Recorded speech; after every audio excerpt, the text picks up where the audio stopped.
Shall we start? Okay. So, ladies and gentlemen, distinguished guests, good afternoon. I'm Bai Yuqi from GEO China Secretariat and Tsinghua University.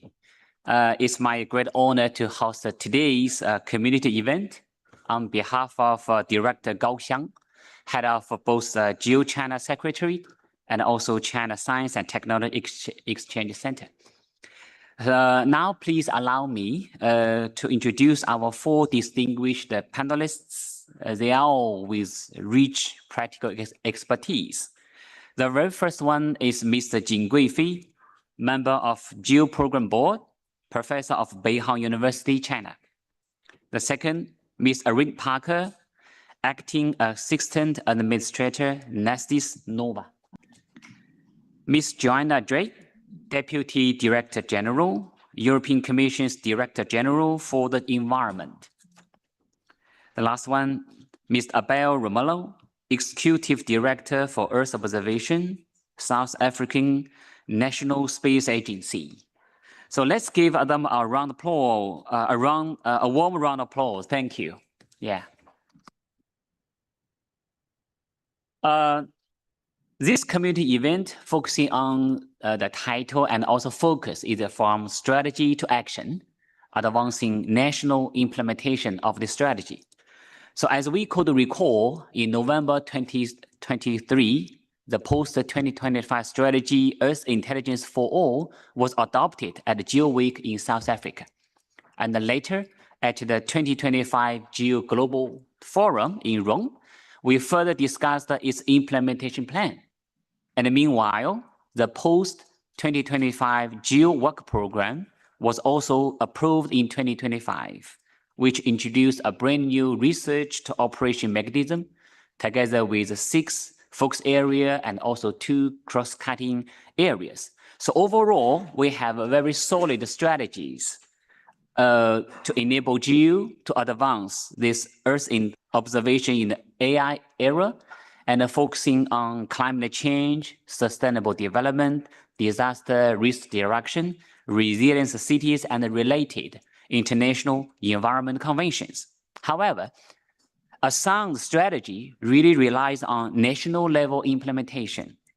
National framework lays a very solid foundation for a connected, interoperable global network of Earth intelligence and bring tangible benefits to all.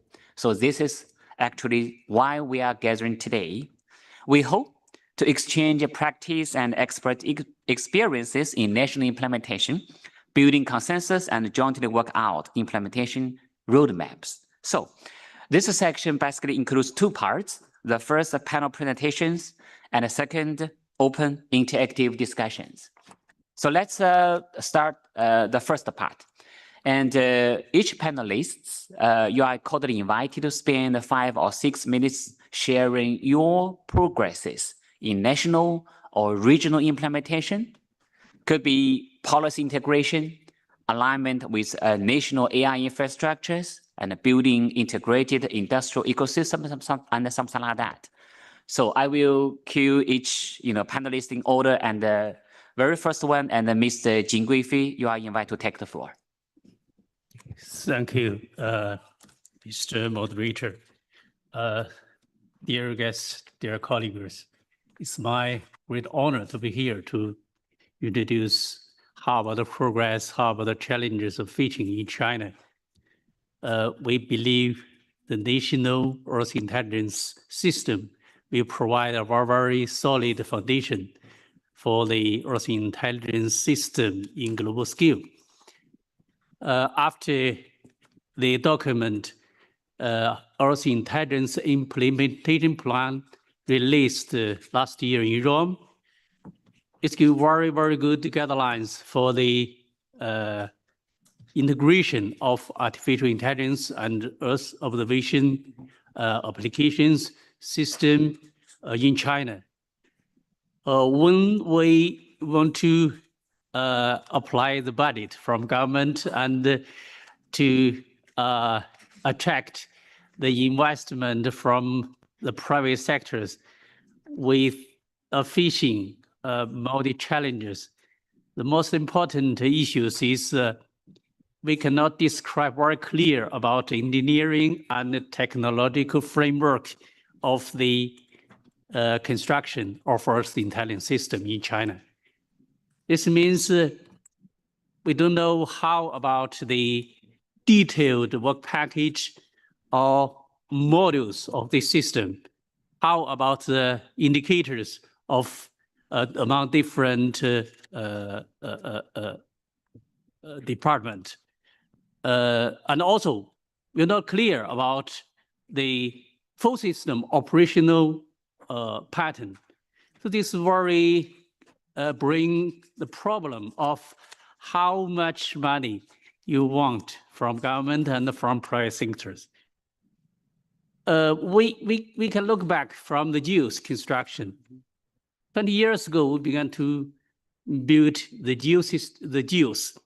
At that time, number of countries have already established their own Earth observation system, like United States, like European, Canada, Japan, Russia, and China, and other countries. This is a very good pattern example for the international cooperation on the GEO system of systems. But for the Earth intelligence, it's totally new concept. We haven't the practical examples to build in China Earth intelligence system. We appreciate highly from China Geosecretary. He ordinated 12 China ministries, more than 100 institutions, and over 300 experts in China to sit together, discuss this concept to establish how about the design, the proposal, roadmap of China Earth intelligence system. This is very important. The expert covers disciplines like computing science, like data science, artificial intelligence, Earth observation, and policy. After 12 months of analysis and the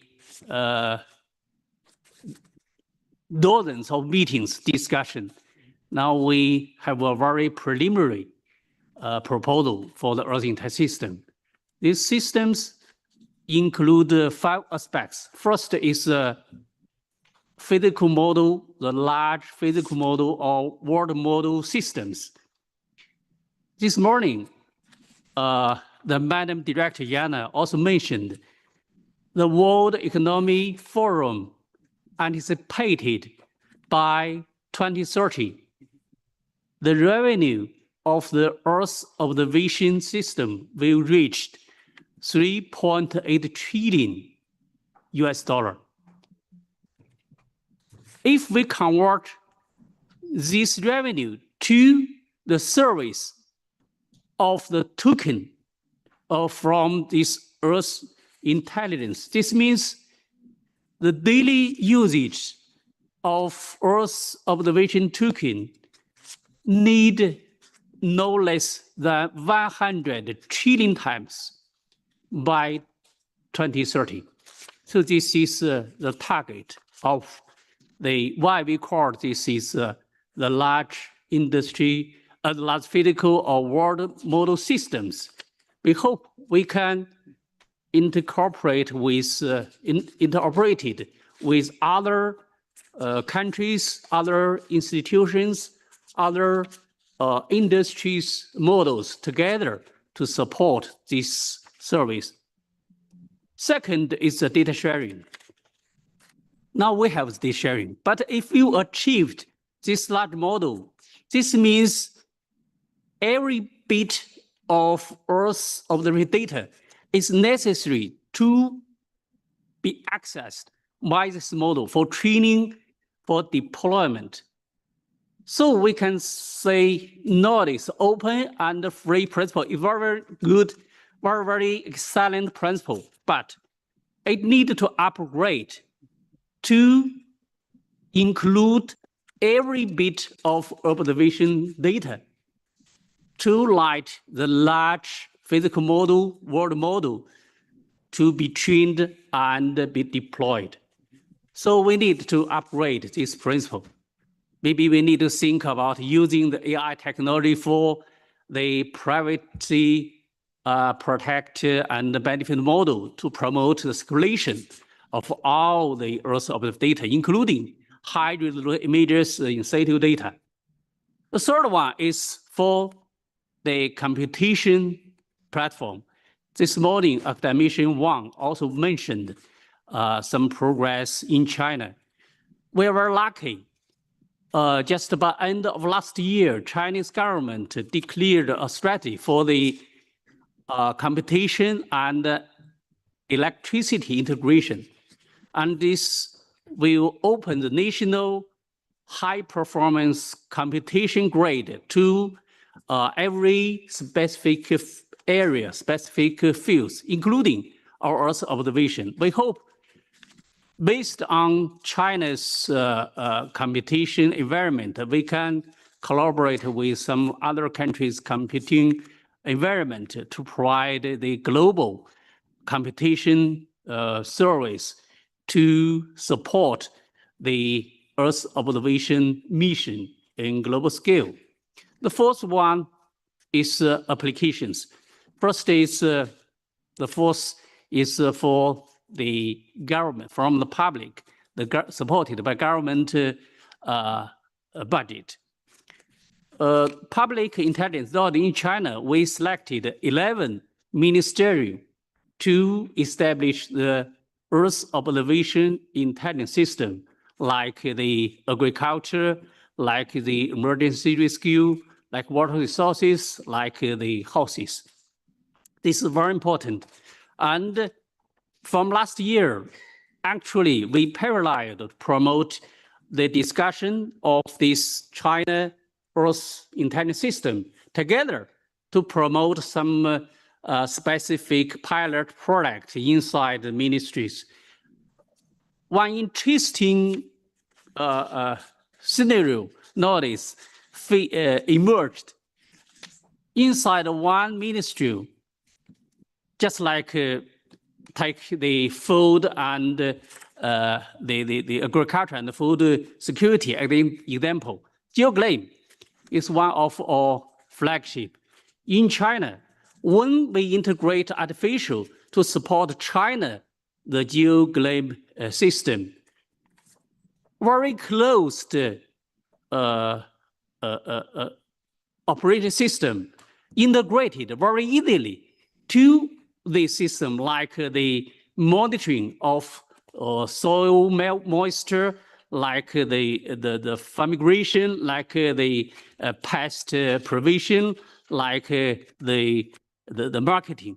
So this means supported by the artificial intelligence, the Earth observation applications can be integrated into very, very large analysis, comprehensive integrated analysis system, internal one ministry. I don't know, eventually, how about the scenario, but nowadays, I think this have the trend of the integration and the comprehensive internal system of one specific department have been merged. So this gives us a very, very good reminders. We need to think about maybe how we can promote the open knowledge. The fifth one is for the edge AI. Hope we can attract the private sector to invest, support the Earth intelligence development. So this we called the AI, like the embodied the AI applications, terminals. So hope we can introduce or promote all Earth intelligence to the individual and to participate the establishment of intelligent society. So this the of 5 aspects nowadays we discussed in China. We hope we can start from this proposal to advance the construction of Earth intelligence in China. This is just the nowadays the progress in China. I think colleagues from other countries, other regions also have very, very good experience. I just stop here. I am willing to learn from the delegates, from the guest speakers. Thank you. Yes, thank you very much, Mr. Jin, for sharing very recent interesting progress that's out there. And next, I would like to invite Ms. Arina Parker from NOVA to share your view on this. Thank you. Thank you. Good afternoon.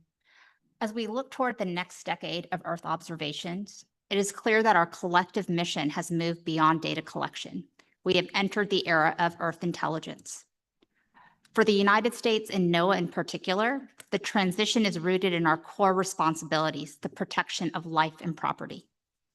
By viewing environmental data as a strategic asset, we are building the infrastructure necessary to ensure our national stability and foster a robust economy. Today, I want to share how our national model is bridging the gap between space architecture and the decision makers on the ground. A central pillar of our progress in our national strategy for Earth observations is coordinated through the US GEO framework. This strategy provides a disciplined, multi-agency roadmap that ensures our high-value assets, such as NOAA's GOES-R and JPSS satellite constellations, are not just scientific tools, but are foundational for our operational weather infrastructure. By prioritizing interagency coordination with NASA and the US Geological Service and others, we have created a system that is both fiscally responsible and highly responsive to the needs of our communities. We believe the focus on operational excellence offers a replicable path for nations looking to maximize the return on their environmental investments. Also at the heart of our Earth intelligence strategy is the integration of artificial intelligence. To secure our communities, we must move at the speed of the events we are monitoring. AI is the critical tool that allows us to convert massive data streams into immediate life-saving insights. One of NOAA's more impactful outcomes is the next generation fire system and our new fire weather database. By training machine learning models on decades of environmental data, we have moved from reactive monitoring to proactive intelligence. We are now identifying fire ignitions in real time, often before they are reported on the ground, and predicting fire behavior with high precision. This allows incident commanders to protect our energy grids and communities with incredible accuracy. Ultimately, it comes down to a simple principle. Our technology should be a service, not a hurdle, for the people on the front lines. By leveraging the public cloud, we have shifted our focus from siloed heritage ground systems to delivering enterprise-level services from anywhere. My philosophy has always been that the government must perform the heavy lifting of data cleaning, calibration, validation, and geolocations.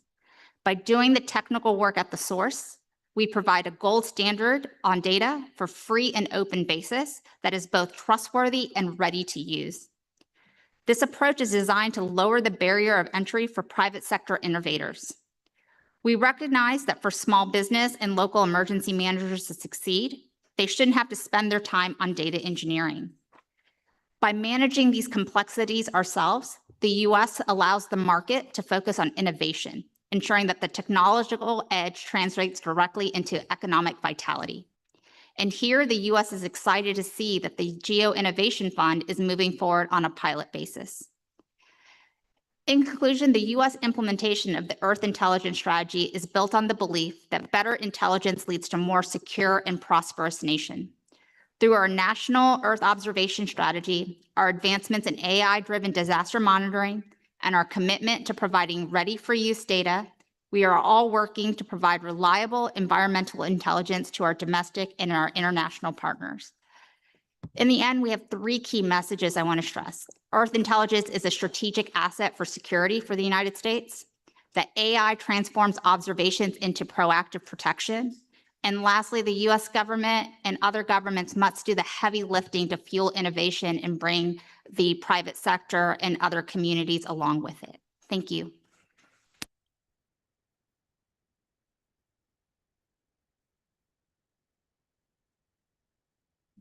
Agencies communicated with each other and how you settle the very solid foundation for the AI-based practices and also innovation. Thank you. And next, I would like to invite Ms. Joanna Drake to share your views on this. Thank you.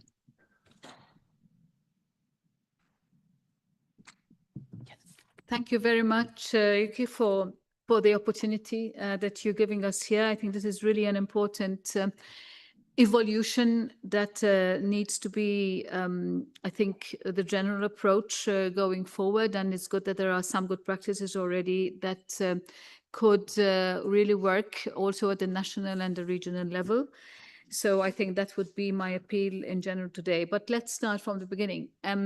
First of all, I think to deliver Earth intelligence, you need to have the systems that deliver it.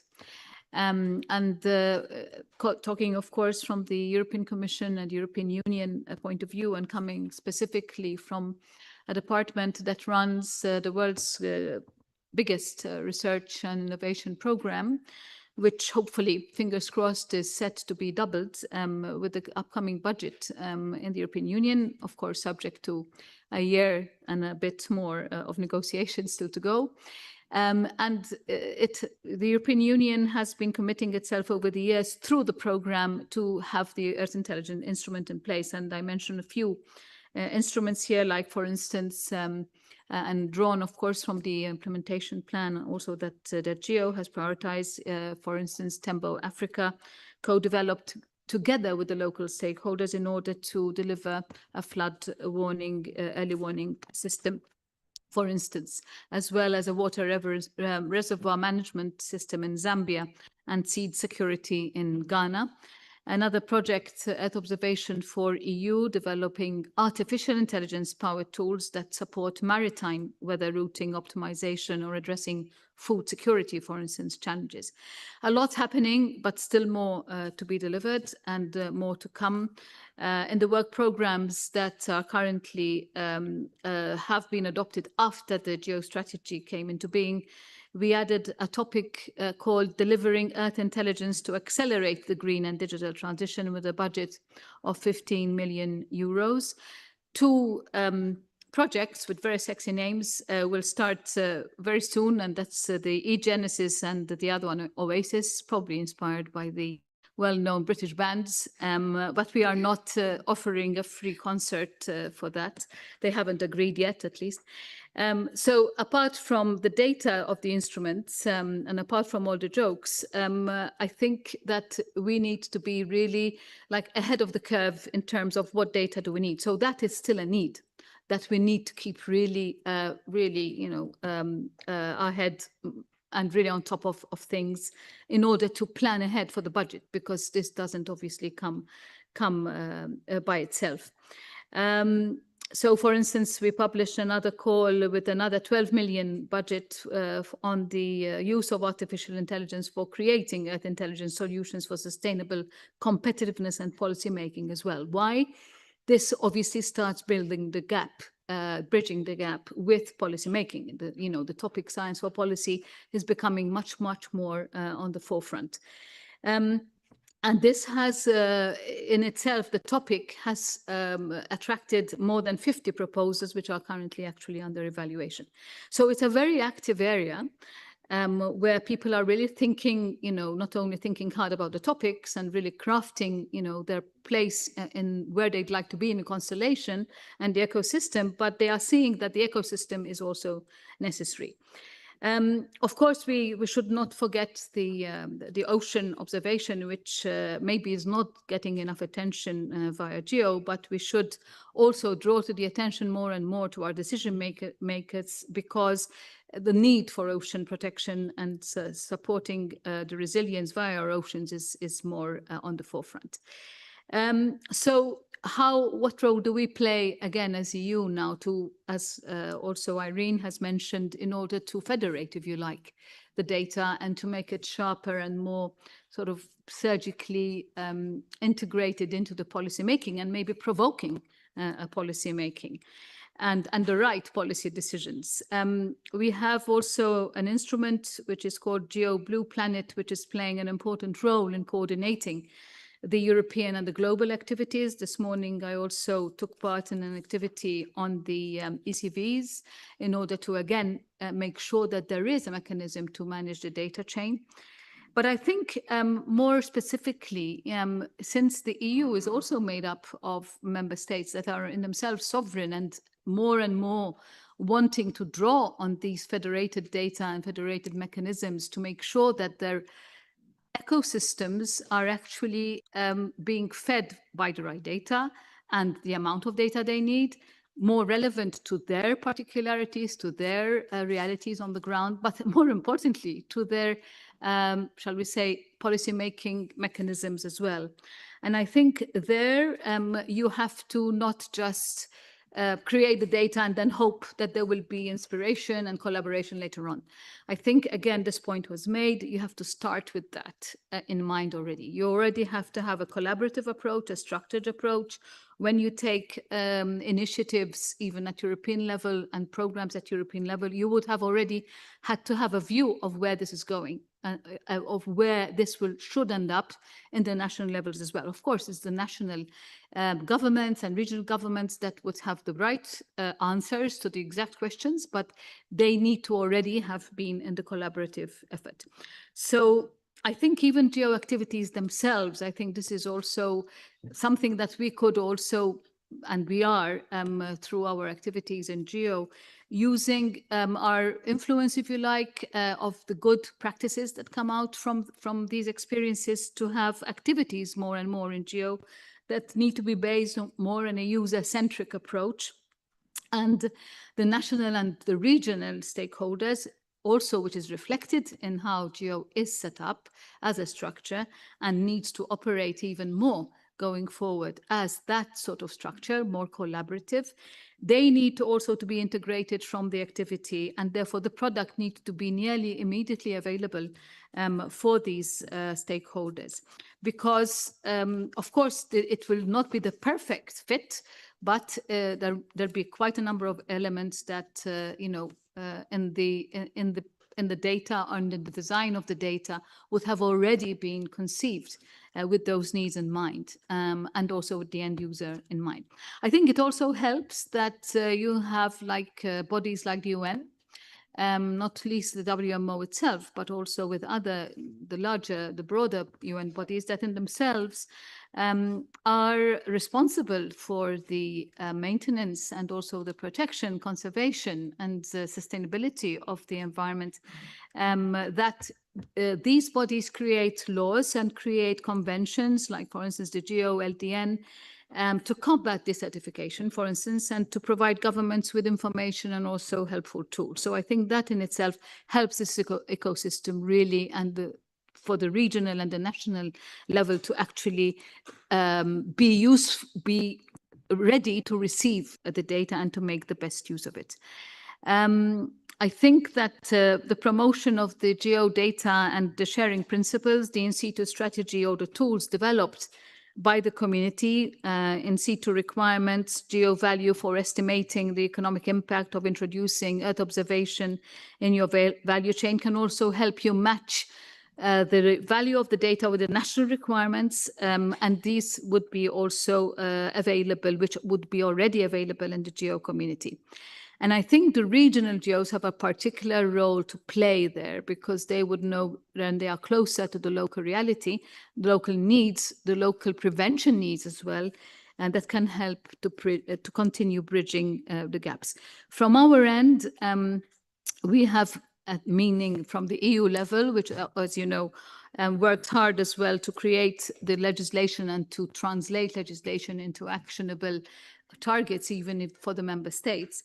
We have been working hard to also embed Earth observation-based indicators into our legislation. And for instance, I give examples with the nature restoration law, the water resilience strategy, and many others, like also in the common agricultural policy, which I'm sure is also known to you. Thank you. Yes, thank you very much, Joanna, for presenting such a wonderful systematic approach to tackle the challenge. Next, I would like to invite Mr. Abel Ramlo from National Space Agency of South Africa. Thank you. No, thank you so much, Chair. And then thank you so much, my fellow panelists, because they've covered most of some of the interesting ideas that I've been having. Yes, I'm from the South African National Space Agency. I head the Earth Observation Program. And then maybe just to highlight the key facets of our mandate, you will see why I'm mentioning them, is really to coordinate and promote the use of space and then coordinate any space-related activities in the country. And then we also foster research in space science, advancing scientific engineering and developing human capital. But what is very critical that I want to also bring in within looking at the Earth Intelligence for All is supporting industrial development in space technologies in South Africa. I think the South African National Space Agency just recently started embarking on its 5-year strategic plan, the 2025-2030 strategy. What is also very interesting there is that we've started seeing also the embedding of the Earth Intelligence within that strategy. We had about 5 pillars that sort of looked at the space value chain. But what is very important is that we started really looking at how we can embed Earth Intelligence in our work.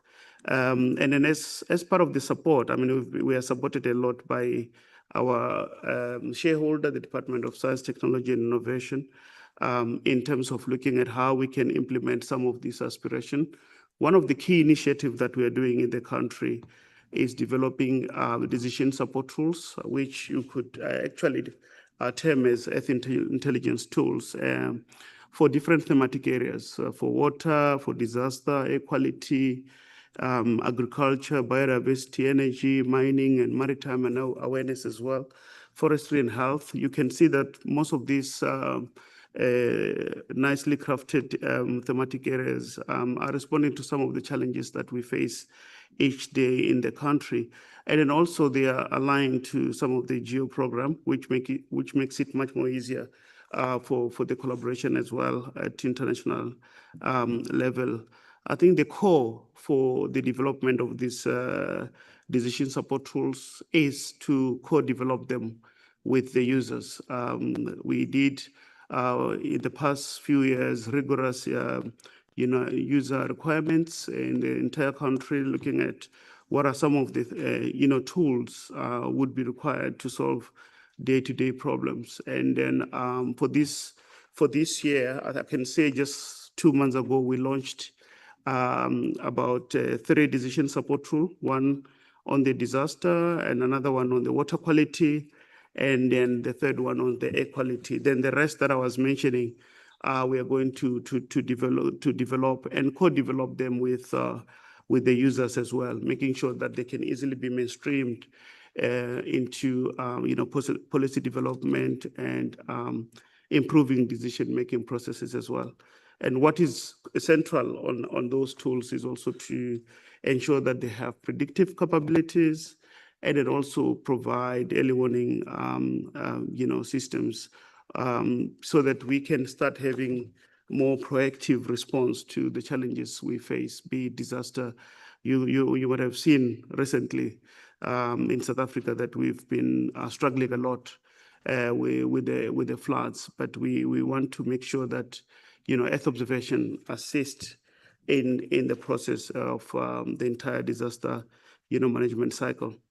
And again, this is challenging also us. I mean, as the fellow panelists are saying, we're moving beyond just creating maps, but more to creating insights, that are, where you integrate Earth observation data, socioeconomic data, and other environmental data, to develop those insights that are critical for the decision makers to take. I mean, if you look at the future, climate change. Africa is going to be hit hard by a lot of these erratic rainfalls, and then also higher frequencies of droughts, which means that in order to build resilience and then coming up with adaptation options, we need to really start understanding our neighborhood very well. Hence, you see a lot of tools that we are trying to develop in South Africa, and it's also the same in other African countries as well. We just recently launched a program that is also funded by the Department of Science, Technology, and Innovation on the Natural Resources Management Program, where again, the core of this program is to ensure that we co-develop Earth observation insights or solutions with local community, starting from the tribal community, tribal councils, local municipalities, and then provincial departments and so forth. And then this, when we were launching it recently in one of our provinces in the Eastern Cape, it was highly accepted as the way we are taking the space and space solutions to the communities. And another thing that is also very important is also the infrastructure. I mean, if we want to realize the implementation of the Earth intelligence, we got to start having infrastructure that is also relevant to be able to analyze the data, integration of AI, machine learning, and all those other new emerging tools that we require to ensure that the tools that we develop as well, they're robust. But also, what is very important is to ensure that there's a flow of satellite data, there's infrastructure, there's financial resources as well, and then there's also people. I mean, there's also an argument of saying AI will take the jobs. I don't think that will be the case, but it will create new jobs, and then new opportunities, in terms of how we look at the data. The last point, just for me, of course, I had few places where I was trying to link some of the initiatives that we do in the country and also, the GEO program. But just to mention that if we want to really achieve all the, the major goals for Earth intelligence for all, and then ensuring that all the information is mainstream to the users, and then also when we develop the tools or insights, we need to also make sure that the users are also there. I think what is also very clear is that we have all these global tools that are existing. It's very important that for those who haven't been so active in embracing AI, it's very important to create those partnerships that matters, that can ensure that countries can start embracing AI.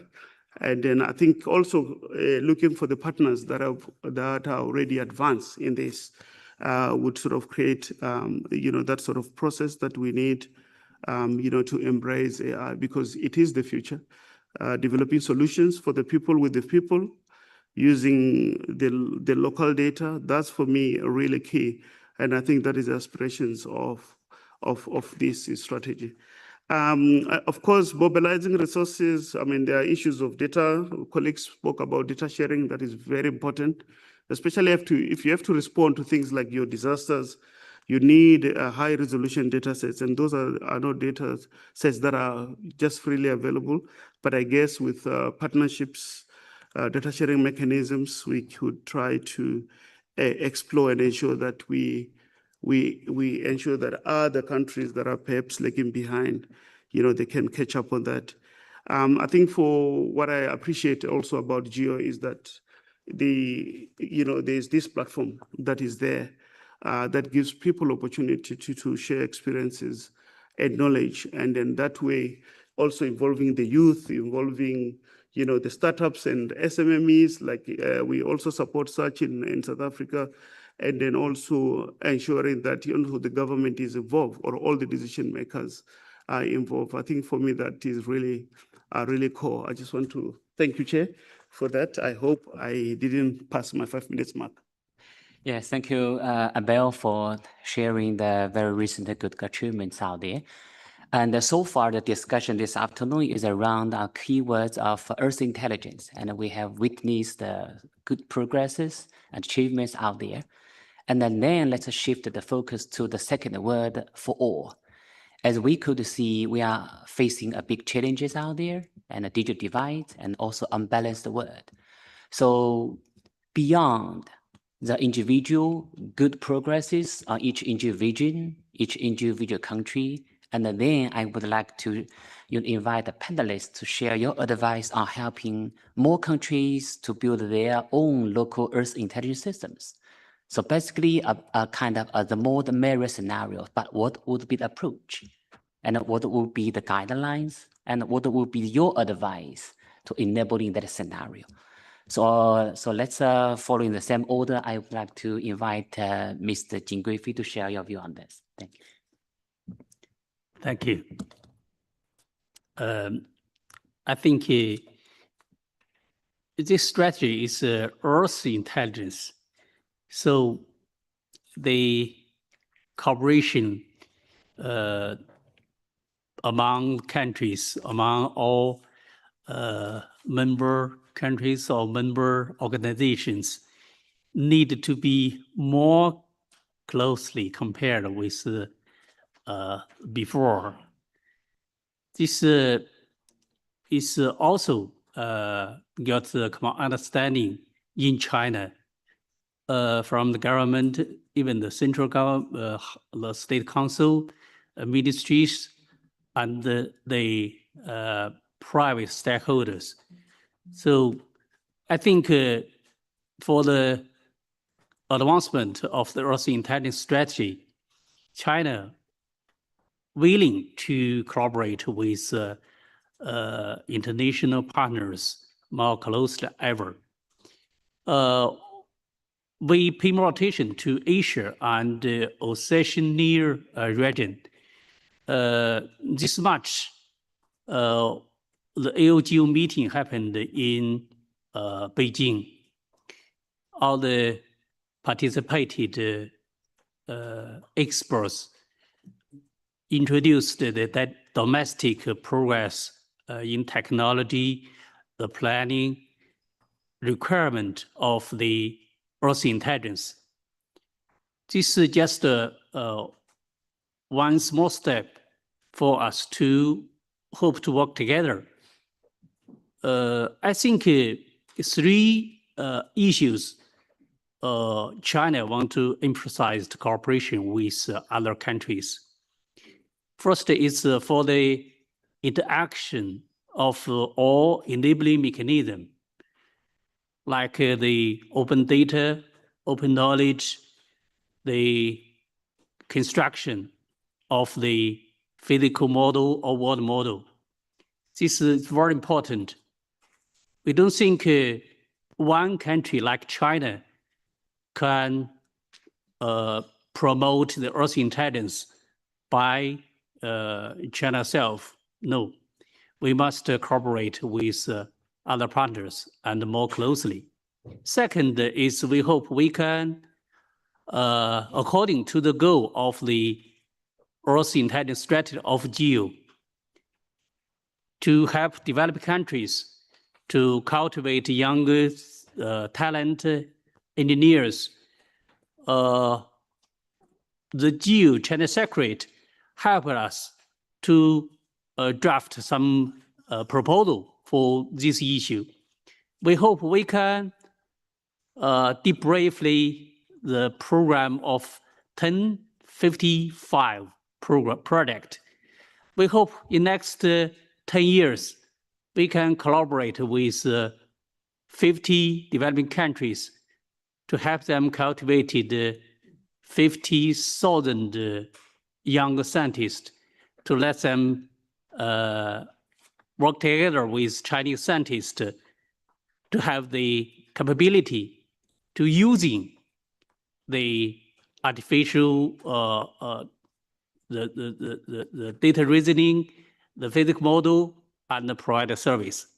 The third one is we discussed with some China provider of the computing facilities, like academician Jian Wang is the former CTO of Ali Cloud. Several Chinese computing companies, they are willing to provide facilities just like formerly the Google or Amazon company provided the facilities to our GEO community.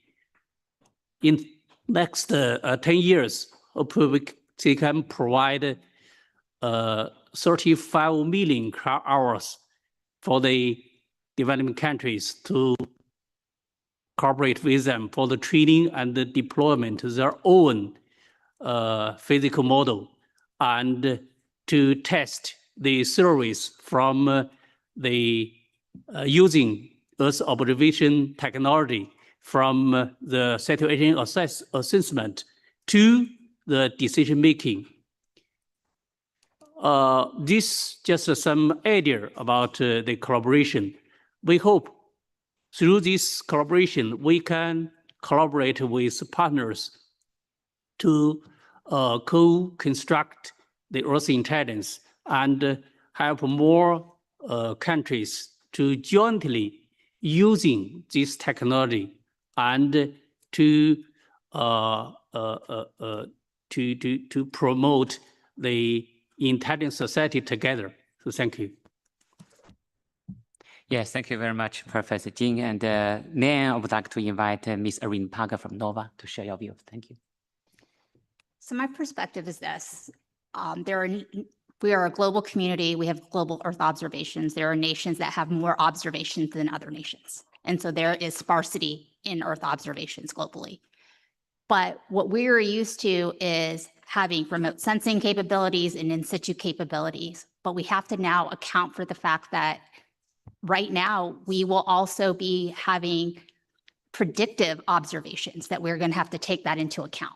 So places where you are having challenges on being able to invest dollars, your government, into getting those in situ observations and potentially remote observations, the world is changing in the world of observations. There will be predictive observations using AI capabilities, and we're going to have to figure out how we're going to take real observations that we're used to and also predictive observations that we're not used to, and putting that into an Earth intelligence capability where we, as a global society, make day-to-day decisions, second-by-second decisions for our citizens, for our property, for the overall economy. And I think this is something that I don't think many people are really thinking about, that predictive observation aspect that will be filling potentially the gaps that are in sparse locations. I will say in the area from a data and open data perspective, I think my colleague is correct. This is going to be very key. We have to ensure that we continue to collaborate. We continue to ensure that we provide our data free and open and unrestricted to all communities. But what we're also going to have to figure out is that as we all create our own observational suites, not all of our data is interoperable. And as we go into the AI predictive modeling capabilities, the models are only as good as the data that we train it on. But if our data is not interoperable, it will not help us in leveraging those capabilities to get to a complete Earth intelligence capability. So we're going to really need to figure out how we're going to truly agree on standards. There are many standards. I think probably every working group has a standard.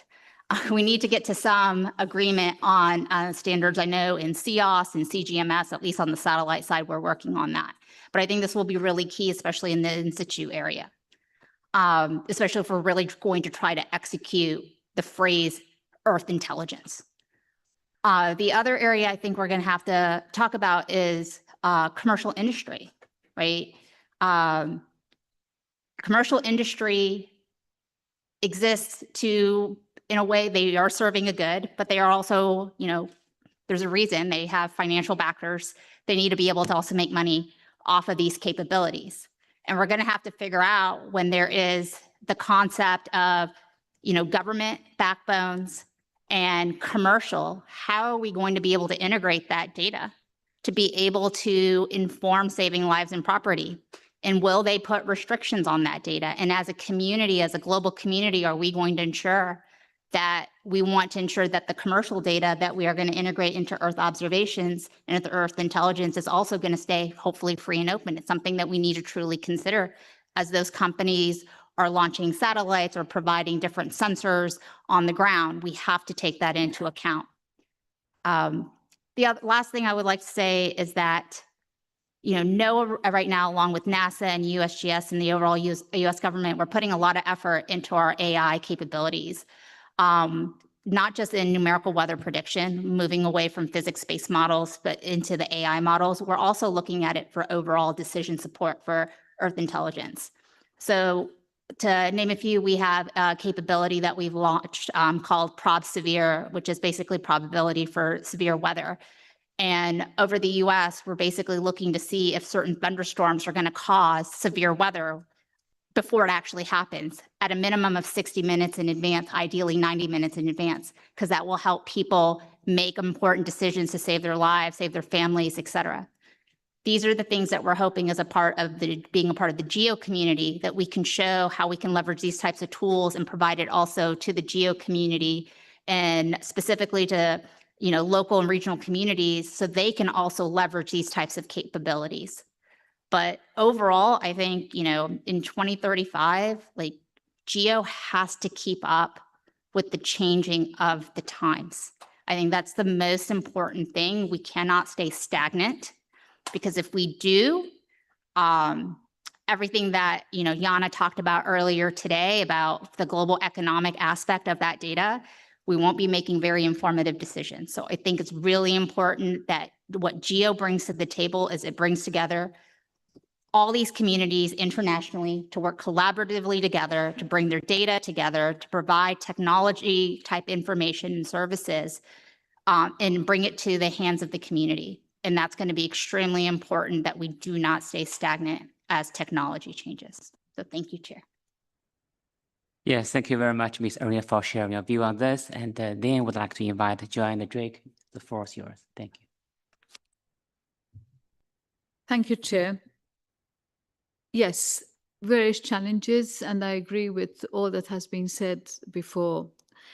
And I think a lot of what is happening at the GEO level, which I will talk about, what I think that we need to continue doing more of in GEO, but I think a lot of that has already rubbed off onto many countries, and they have their own Earth observation constellation today.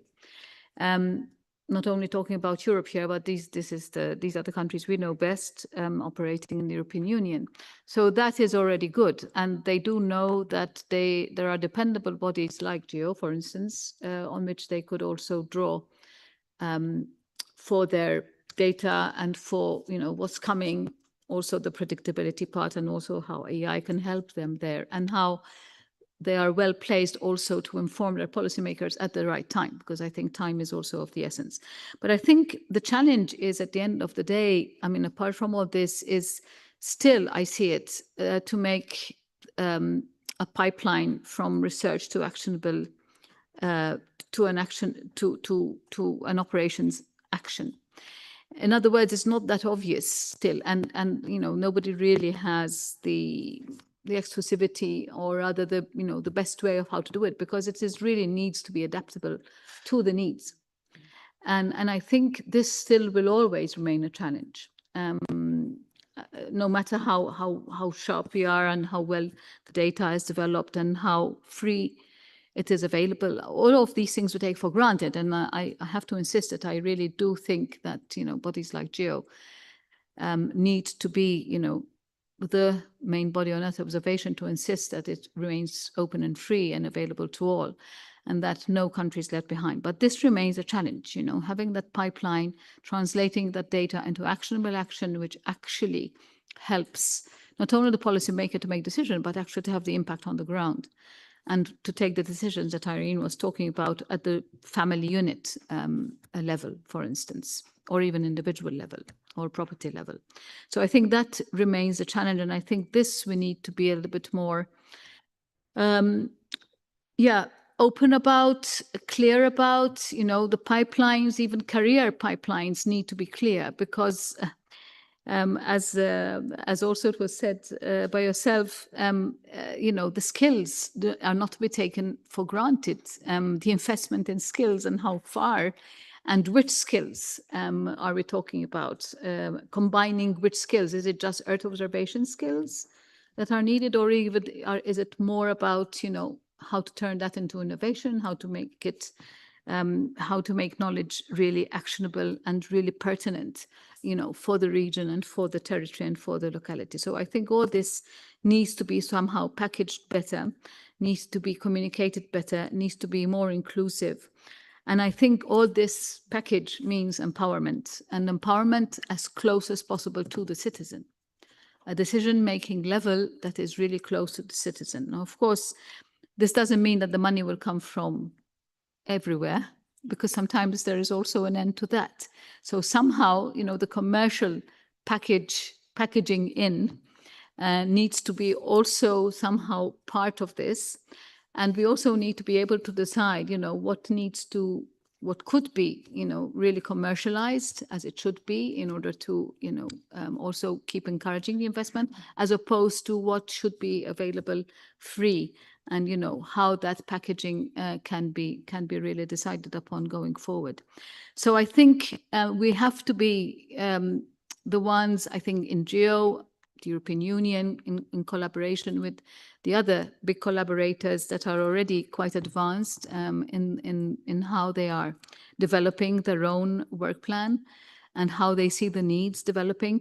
We need to keep on really being conscious of the different needs and really making ourselves, you know, on the front line to fight for, you know, the different levels of operation.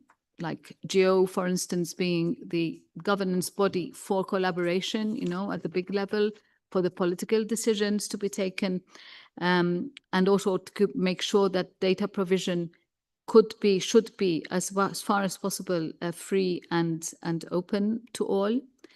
But I think we need to also make sure that the financial contributions going into bodies like GEO need to be also steady and also need to be, you know, also visible over time. It cannot be, you know, like that the operation of GEO, for instance, will all of a sudden have to be minimized or shrunk because there's no investment in this model also of collaboration. We have to put that on the table as well. That also needs to be more reassured. So the financial resources at the international level for bodies like GEO, but also at the level of programs, of constellations, of instruments, of sensors that are more and more adaptable, you know, to the local reality, need to be also envisaged. And I would say the right technical expertise always needs to be around, including the expertise of how to turn technological progress into real actionable knowledge for policymakers and also for local leaders, if you like, to help the local community to prevent and be prepared on how to survive certain calamities.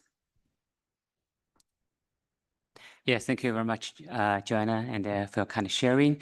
And then I would like to invite Mr. Abel from South Africa to share with you. Thank you. No, thank you so much. I just wanted to also mention that, you know, the realization of the strategy on Earth intelligence for all, is benchmarked on data, and data is much more critical. I think is one of the assets that can make us start, you know, co-developing insights with you know, with the decision makers. And then, of course, if you look at the way when we start talking about co-creation, co-production, co-design, we are already in the multidisciplinary space. We are now going into maybe transdisciplinary space where, you know, whatever work we do, we need to make sure that the users are embedded in there. I just wanted to mention, you know, there's when it comes to, you know, also involvement of private sector. Within, SANSA, we also have an initiative that we are supporting, like startups who are also interested in developing, solutions that are EO driven. And then, of course, that is also linked to, the Earth intelligence. And then I'm thinking that we need a lot of investment as well if we want to ensure that more countries, more institutions, benefit from, the revenue that is promised in the next few years or in the next 5 to 10 years for Earth observation. I think we need to be also deliberate on that, ensuring that we support startups, and then that will also assist, in achievement of this strategy. But the other thing is also bringing in the startups and SMMEs, working with decision makers as well, including multiple institutions, to be able to expose them on crafting these solutions that we're talking about. And we've got a few of those initiatives. Another one is the Integrated Earth Observation Solution, where we say we want to challenge the startups and SMMEs to co-develop specific solutions, perhaps just focusing on the disasters. What are the gaps? How can they start coming up with Earth intelligence solutions to respond to that? The issue of data is, I think, is also really a partnership. I put it as like a benchmark, really, as one of the levers that we need to achieve Earth intelligence. We need partnerships. We need open data over and above. Open data. Where I am saying partnerships is that we need to be able to, especially on countries where we don't have satellites.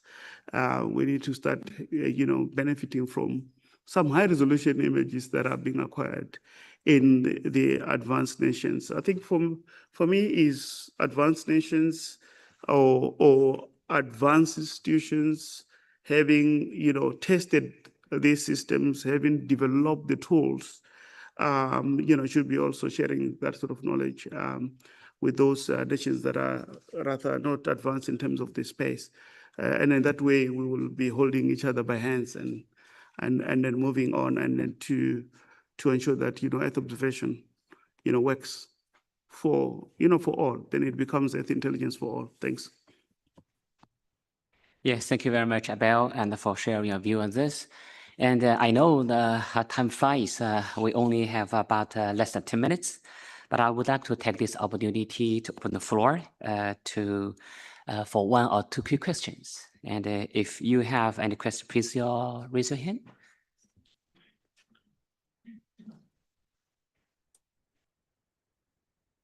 And if no, I would like to thank, seems that there are no further questions from the floor. I would like to thank you for saving time for me, because I do have some quick questions for some very important topics I would like to ask the panelists to share with the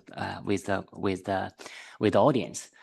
So for Professor Jing, and I know you are a member of the program board, and we are going to talk about and endorse Innovation Fund, which is a very brand new effort.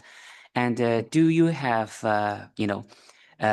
what would be your view on setting up such kind of innovation fund, and whether it could be available to boost the Earth intelligence for all and intelligence for all? Thank you. Thank you for your questions. It's a very, very hot topic and the most important issue for the construction and the fulfill or implementation strategies. The program board pay more attention to this issue. You can read the document provided to the plenary. We have one document to suggest the roadmap to establish an innovation fund. All of the partners, like the member countries, member organizations, discussed this every time when we met together at any of the meetings, seminars. I think this we need to think about most important, just like the other guest speakers mentioned, we need to think how we can provide it to the decision makers. If we want to apply the investment from the government, we need to think how we can provide the law enforcement to let decision makers to get the benefit. If we want to attract the investment from the commercial enterprises, we need to think how we can provide the products or service to them and let them to sue to get the money. So this is why I think the GEO Secretariat have a very, very good arrangement and the participants of your distinguished guest to discuss the concept of operation. It's very, very important. Operation means we provide a service to the decision makers. This one story. Another one is for commercial. So this we need to pay attention for the integration, or maybe you can call it the collaboration of these two sectors. Second is how about the tangible benefit to the member countries or to the member organizations. This is very important. Why the government or the private sector want to invest to this innovation fund? Because they can see the innovation fund can provide a tangible benefit to the member countries, to the member organizations. This is, I think this may be the, I don't know if we can call it starting point of this fundraising of the innovation fund. So this, I think we need to discuss the roadmap of innovation fund and the implementation to the roadmap.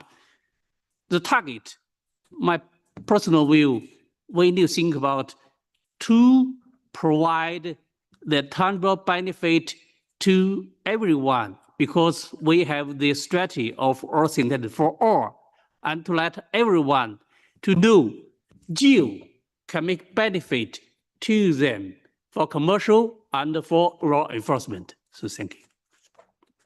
Yes, thank you very much, Professor Jin, for kind briefing. I still have some quick questions for panelists, but please be brief. And for the Ms. Erin Packer, and it's kind of a forward-looking. What would be your outlook for Earth intelligence and Earth observation by 2035? By 2035, I think it's already being used. I think it'll be used a lot more, not just in what I'm used to in my role at NOAA of saving lives and property, but for every decision, it's going to be used, everything from what Joanna had talked about, from just normal policy making down to the individual running their home will be using this information of Earth intelligence.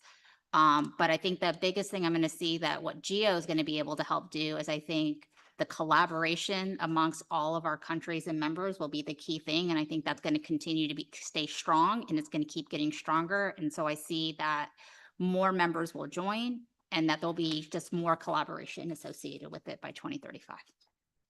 Thank you, Erin. And then for Joanna, and what will be your vision for the Earth intelligence and the GEO's development by 2035?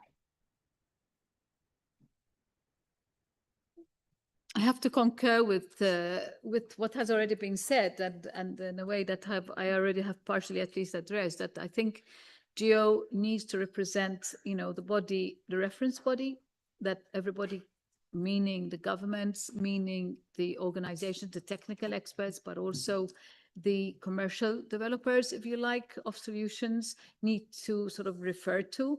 And I think GEO needs to be this body to operate at, with very live contacts and very forward-looking contacts with these different communities and bring them together with a mission, however, to have the data not only free, available, and flowing to all, but also by giving an empowering method, way of operation also to the members that hopefully will be also in larger numbers going forward.